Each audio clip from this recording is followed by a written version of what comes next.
जॾहिं ताक़त ज़रा बिनाए तॾहिं हिजर जो सुहिणा तॾहिं हिजर जो सुहिणा तीखो आज़ाद कहिड़ो गेड़ू रंग जी कमीज़ ऐं पटको पहिरे अवामी महफ़िलुनि में ॻाईंदड़ हुसैन बख्श ख़ादिम जी पहिरीं सुञाणप मखदूम मोहम्मद ज़मान तालिबुल मौला सां निस्बत हुई।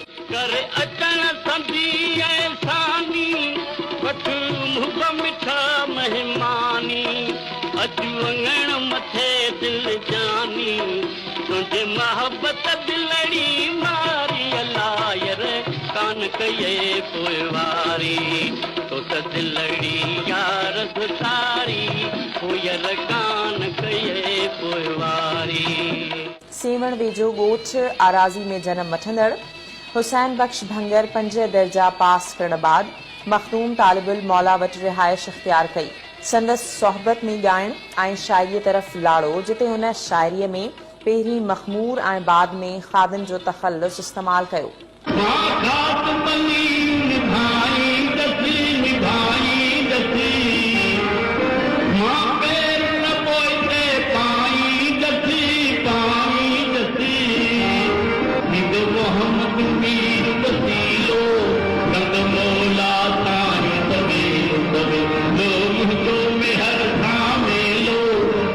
मखदूम साहब जी महफ़िल में गीत झूंगारींदड़ हुसैन बख्श ख़ादिम मिस्री फ़क़ीर खां फ़न जी बुनियादी सिखिया वठण बाद महफ़िलुनि में ॻाइण लॻो।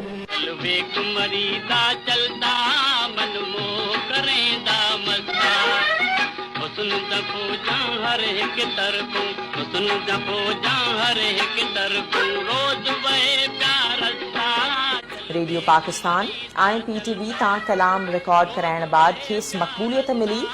हू शाह अब्दुल लतीफ़ भिटाई, लाल शहबाज कलंदर, सचल सरमस्त ऐं ॿियनि दरगाहुनि ते बि फ़न जो मुज़ाहिरो कंदो रहियो।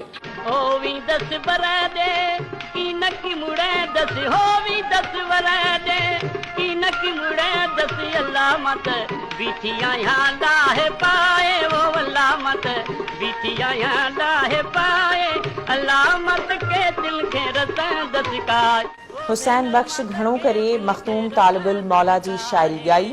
उन खां सवाइ शाह अब्दुल लतीफ़ भिटाई ऐं ॿियनि सूफ़ी फ़नकारनि जा कलाम बि ॻाया।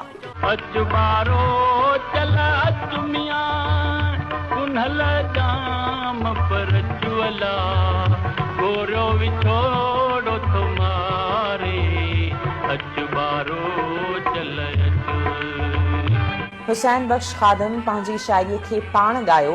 उन खां सवाइ आबदा परवीन, मोहम्मद जुमन, वहीद अली, मिस्री फ़क़ीर, फोटो ज़रदारी, अनवर हुसैन विस्तरो, जलाल चांडियो ऐं ॿियनि फ़नकारनि बि संदसि कलाम ॻाया।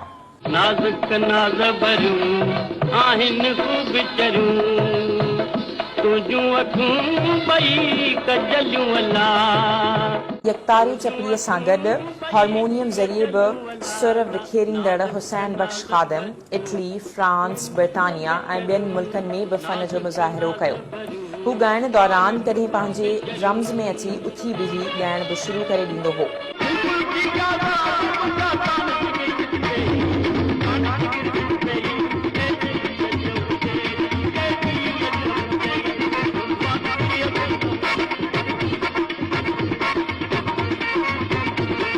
हुसैन बख्श ख़ादिम 12 मार्च 1992 ते हमेशा लाइ ख़ामोश थी वियो, पर संदसि ॻायल कलाम ऐं काफ़ियूं अॼु बि साॻी चाह सां ॿुधियूं वञनि थियूं।